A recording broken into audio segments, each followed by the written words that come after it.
దేవుని నామమునకు స్తోత్రములు. ఈనాటి ధ్యానాంశము యేసుక్రీస్తు వంశావళిలో పేర్కొనబడిన మహిళ లోక రక్షకుని తల్లి అయిన కన్య మరియ.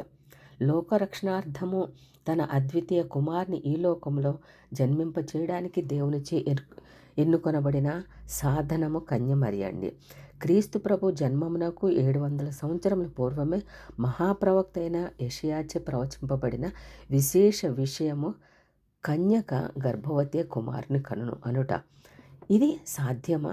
ఇది ఎంత అసాధారణమైన విషయము. కానీ పరిశుద్ధుడైన దేవునికి ఏది అసాధ్యం కాదండి. బైబిలులో అనేకులైన స్త్రీలను గూర్చి ప్రస్తావించబడిన దేవునినే కుమారునిగా పొందడానికి కన్య మరియ ఎంతటి భాగ్యం చేసుకుందో కదండి. త్యాగమూర్తియు కదా. అలా అనుగ్రహించబడడానికి ఆమెలో గల విశిష్టత ఎట్టిదో పరిశుద్ధ గ్రంథంలో ఆధారముగా గ్రహించే ప్రయత్నం చేద్దామండి. మరియ తల్లి అని తండ్రి యెహోరాము అని చెప్పబడిందండి. మరియ అనగా మిరియాము హెబ్రీ పదము యొక్క గ్రీకు రూపం అండి. ఈ కన్య మరియ అతి ప్రార్థనాపరురాలైన కన్యక, సుగుణశీలి, వినయవతి. అందుకే దేవుడు ఆమెను మెచ్చి తల్లిగా ఎన్నుకున్నాడండి. ఆమెలో గల శ్రేష్ఠ సద్గుణాలలో అతి ప్రాముఖ్యమైనవి ఏమనగా మొదటిగా దైవభక్తి. యెషయా భక్తుని ప్రవచనానుసారము అనేక మంది కన్యకలు మెస్సియా తమ గర్భవాసాన జన్మించాలని లోకరక్షకుని ఆగమనాభిలాషులై ప్రార్థనలు సలుపుచుండగా అట్టి కన్యకలలో అగ్రగణ్యురాలైన స్థిరమైన భక్తి విశ్వాస్యతలతో కలిగి ఉన్న మరియకు అట్టి గొప్ప భాగ్యము లభించుటకు ఆమెలో గల అచంచలమైన దైవ భక్తియే కారణమండి. భక్తి శ్రద్ధలతో ప్రార్థనలు సలిపే ఈమె దేవునిచే ఏర్పరచబడిందండి. పిలువబడిన వారు అనేకులు, ఏర్పరచబడిన వారు కొందరే కదండి. మరియ ఏ విధముగా నిర్ణయించబడిందో మనము కన్య మరియకు అటువంటి నిర్ణయము ఏ విధంగా జరిగింది అన్నది రెండవ పాయింట్గా దైవ దర్శనం పొందిన భాగ్యశాలి.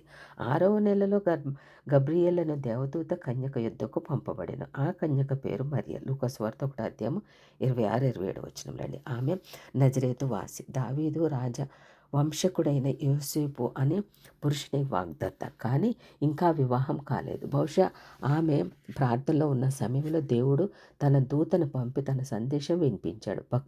భక్తులు అనగా పేతురు, కొర్నేలు, ప్రవక్తలు అందరూ ప్రార్థనలో ప్రభు దర్శనాన్ని పొందిన విధముగా ఆమె తన ప్రార్థనా సమయంలోనే గబ్రియేలు దూత దర్శనాన్ని పొందిందండి. 3వదిగా దయాప్రాప్తురాలు. గబ్రియేలులోనికి వచ్చి వెంటనే దయాప్రాప్తురాలా అని సంబోధించి దేవుని శుభవచనము తెలియచెప్పాడండి.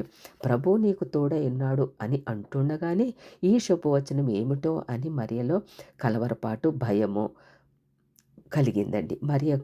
మరియా నీవు భయపడకుము, దేవుని వలన నీవు కృప పొందితివి అని దూత వెంటనే చెప్పిందండి. ఆ కలవరపాటు చూసి ఆమెకు అభయమిచ్చి ధైర్యపరచుటకు ప్రభు దయ ఆమెపై అత్యధికముగా ఉండుటే కారణమండి. అట్టి దయతోడనే ఆమెకు వాగ్దాన పుత్రుడు అనుగ్రహింపబడ్డాడు.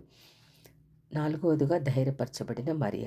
గబ్రియేలు యొక్క మధురమైన ఆదరణకర్త పలుకులతో కలవరపాటును, భయాన్ని వీడి మరియ ధైర్యపరచబడిందండి. ఆ ధైర్యంతోనే యేసుకు తల్లిగా నిలవగలిగిందండి. అన్ని కష్టాలు సహించింది. నీ హృదయంలోనికి ఖడ్గం దూసుకొని పోవునన్న సుమియోను యాజకుని పలుకులు గుండె దిటవు చేసుకుని హృదయంలో భద్రపరుచుకుందండి. పరిశుద్ధాత్ముడైన సర్వోన్నతిని శక్తి ద్వారా ఆమె ధైర్యపరచబడుతుందండి. తన వరపుత్రుడైన యేసు కఠిన శ్రమల బాధను నిశ్శబ్ద ప్రేక్షరాలిగా సహించిందండి. ఆయనను బట్టియే మనకు ధైర్యము.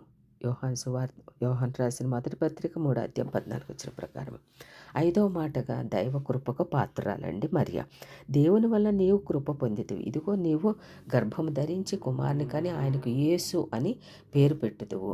ఆయన గొప్పవాడి సర్వోన్నతిని కుమారుడు అనబడును అని లూకా సువార్త 1:30-31 వ్రాయబడి ఉందండి.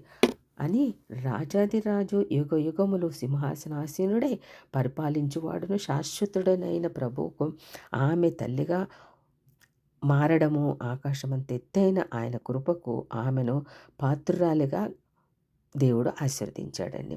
అట్టి కృపావాత్సల్యముతోడనే ఆమె బంధువురాలకు ఎలిజబెతుకు వృద్ధాప్యంలో ఇవ్వబడిన గర్భ విషయం కూడా తెలియజేయించాడు మహోన్నతుడైన దేవుడు.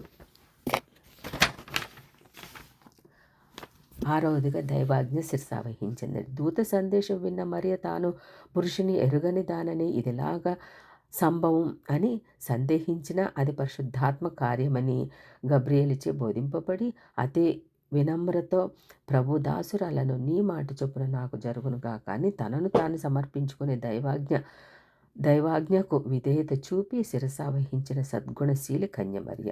7వదిగా ధన్యురాలండి. మరియ ఎలిజబెత్ను దర్శించి వందనం చేయగా ఎలిజబెత్ పరిశుద్ధాత్మ పూర్ణురాలై ఆమె గర్భంలోని శిశువు ఆనందంతో గంతులు వేసినని తెలిపి మరియను నా ప్రభు తల్లి అనియు ఆశీర్వదింపబడిన దానవనియు ధన్యురాలువనియు కొనియాడిందండి. లూకాసు వార్త 1:42-45 మరియ గర్భమున ఉదయించనున్న పరిశుద్ధ దైవ తనయుని మార్గము సిద్ధపరచు దూతగా ముందుగా రానయ్యున్న బాప్తిస్మమిచ్చి యోహానుకు తల్లియు వృద్ధురాలకు ఎలిజబెత్ యొక్క దీవెన పొందిన మరియ నిజముగా ధన్యురాలు కదండి. అంత మాత్రమే కాదు, సర్వలోక రక్షకుని మాత కాగలిగింది అనే ఆమె జీవితము ధన్యకరమండి. అట్టి కన్య మరియ 7వదిగా దైవ స్తోత్ర గీతిగా ఆలపించిన మరియ అండి. ఆమె ఆలపించిన స్తోత్ర గీతం ఎంతో భావగర్భితమైనది, ఆధ్యాత్మిక లోతులతో కూడినదండి. అందుకు ప్రభువునకు ఘనత, తన దీనస్థితి కటాక్షింపబడినదని సాక్ష్యము, తన గర్భవాసిన కుమారుడే తన రక్షకుడని గ్రహింపుతో కూడిన ఆనందము వ్యక్తం చేసిందండి. లూకాసు వార్త 1:46-49 ప్రభు పరిశుద్ధత, కనికరము, పరాక్రమను స్తుతించుటయే కాక ఆయన గర్విష్ఠులను బలవంతులను తొలగద్రోసి దీనులను ఉద్ధరించి పైకి లేవనెత్తుతాడని, పేదలను ఆహారంతో సంతృప్తిపరచగలడని కృతజ్ఞతాస్తుతులు చెల్లించిందండి. లూకాసు వార్త 1:50-53 దేవుడు ఇశ్రాయేలుకు సహాయకుడిగా ఉంటాడని, పితరులైన అబ్రహామును అతని సంతతిని శాశ్వత కాలము తన కనికరము చూపగలడని స్తుతించిందండి.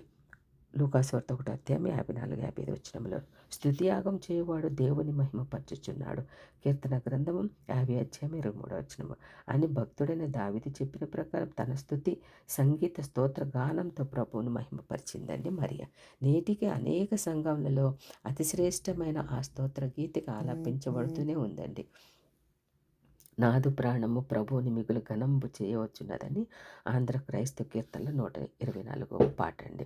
9వదిగా దైవ కుమారునికి మానవ రూప జన్మము ఇవ్వగలిగిందండి. ఆమెను విడనాడదలిచి అది తప్పని దూత హెచ్చరింపబడిన యోసేపు ప్రజా సంఖ్యలో వ్రాయబడుటకు మరియతో నజరేతు నుండి బెత్లెహేమునకు ప్రయాణమే పోగా వారికి విశ్రమించడానికి స్థలం దొరకలేదండి. నక్కల కొబ్బరిలో ఆకాశ పక్షులకు గూళ్ళు కలవు కానీ మనిషి కుమారునికి తలవాల్చుకొనుటకైనను స్థలం లేదు. లూకాసు 9:59 ప్రకారము అని చెప్పబడిన ప్రకారం మహాకాశంలో పట్టజాలని మహోన్నతుడును దైవాంశ సంభూతుడును మనిషి కుమారునికి పశువుల పాకయే పరలోక సౌధము కాగా పశువుల తొట్టియే ఉయ్యాలగా మారగా ఆమె ప్రసవ దినములు నిండెను కనుక తన తొలుచూలు కుమారుని కని పొత్తుగుడ్డలతో చుట్టి పరుండబెట్టెను. లూకాసు వార్త 2:6-7 అది మధ్యాంతరహితుడు, ఆది మధ్యాంతరహితుడు, సమాధానకర్త, శాశ్వతుడు, వెలుగై ఉన్నవాడు ఆ దేవదేవునికి జన్మనిచ్చిన ఆ తల్లి భాగ్యం ఎంతో చెప్పతరం కానిదండి. ఆమె ఆశీర్వాదకర జీవితాన్ని ఎంతగానో వినుమతించగలము. అది ఆమెకే సొంతమండి. ఆమె గొర్రెల కాపర్లు బాలేసును దర్శించి చూచినప్పుడు ఆమె కూడా చాలా సంతోషించిందండి. పిదప కొంతకాలానికి ఆమెకి కానుకలు అర్పించారండి. ధర్మశాస్త్ర విధిని ఆచరించింది. శిశువు పుట్టిన 8వ దినాన మరియ యోసేపులు ఆ కుమారునికి సున్నతి చేసి గబ్రియేలు దూత ద్వారా సెలవివ్వబడిన యేసు అని పేరు పెట్టారండి. యేసు అనగా రక్షకుడు. ఆయన ద్వారా సర్వలోకానికి రక్షణ లభించిందండి. మోషే ధర్మశాస్త్రం చొప్పున తమ్మును శుద్ధి చేసుకునే దినములు గడిచినప్పుడు శిశువును యెరూషలేము దేవాలయమునకు తెచ్చి అర్పణలు అర్పించారండి. రక్షణ శృంగమైన ఆ శిశువును దర్శించి సిమియోను యాజకుడు పరవశించిపోయి ఆ శిశువును దీవించాడండి. అన్న ప్రవక్త్రే ఆనందించి ఆశీర్వదించిందండి. 11వదిగా ధీర త్యాగశీలండి. హేరోదు ఖడ్గము నుండి శిశువుని రక్షించుకొనుటకు గాను యోసేపుతో దాదాపు 900 కిలోమీటర్ల దూరం ప్రయాణించి ఐగుప్తులో శిశువును కంటికి రెప్పలాగా కాపాడి తిరిగి హేరోదు మరణానంతరం తిరిగి నజరేతుల కుమారుని పెంచిందండి. సేవకు సన్నద్ధం గావించింది. ఆయనే తన రక్షకుడని, దీన జనోద్ధారకుడని గ్రహించినదే లోక పాప విమోచనార్థం బలిగానున్న తన తనయునికి తన ఒడిలోనే బడిగా మలచి సేవకై సమర్పించిన ధీరురాలైన త్యాగశీలి మరియ అండి. నిర్విరామముగా కుమార్ని ఘోర శ్రమ మరణములను ప్రేక్షకురాలు వలె వీక్షించిన ధన్యమాత ధీరవనితండి. తర్వాతది దైవమాతగా ఆమెను అందరు కొనియాడడం. లోకరక్షకుని జన్మనిచ్చిన తల్లిగా కీర్తింపబడుచున్న ఈమె తన కుమారుడు 12వ సంవత్సరంలో తప్పిపోక తల్లడిల్లిపోతూ బంధువులలో నెలవైన వారిలో వెతుకుచూ వచ్చిన ప్రేమమూర్తి చివరకు తన కుమారుడు దేవాలయంలో శాస్త్రులు పండితులు మధ్య ఆసీనుడే ప్రశ్నోత్తరాలను జరుపుచుండగా కనుగొని ఆయన ప్రజ్ఞ చూసి ఆనందించి అందరితో పాటు ఆమెను అక్కడ కానా వివాహంలో కుమారుడు చేయబో అద్భుతానికి ఈమె కారకురాలయ్యిందండి. అక్కడ అందరినీ ప్రశ్నోత్తరములతోటి ముంచివేస్తున్నప్పుడు మరియ చూసి చాలా సంతోషించిందండి. ఈ విధముగా లోకరక్షకుని గురించి సిలువ వెంబడించిన విశ్వాసి అండి. యేసు తన మాటకు లోబడిన విధంగా తానను కుమారుని మాటకు లోబడి యోహాను కుమారునిగా స్వీకరించిన విధేయురాలుగా తల్లి. కుమారుని దేహాన్ని చీల్చుచున్న ఒక్కొక్క దెబ్బ తన హృదయాన్ని చీల్చుచుండగా అంత బాధను మౌనంగా సహించిన సహనమూర్తి అండి. ఇటు రీతిగా దేవునిచే ఏర్పరచబడిన దైవాజ్ఞ ప్రకారం లోకరక్షకుని జన్మకు కారణభూతురాలైన మరియమ్మను ఆ మాతృమూర్తిని ప్రతి క్రిస్మస్ పునరుద్ధానముల సందర్భముగా మాత్రం కాక ప్రతిదినము స్మరించి ప్రభు దీవెనలు అందుకుందామండి. మన పరమ తండ్రియు తల్లియునైన ముదిము వరకు మనలను చంకనెత్తుకునే మన దేవునికి మనము కృతజ్ఞతాస్తుతులు అర్పించుదామండి. ఆమేన్.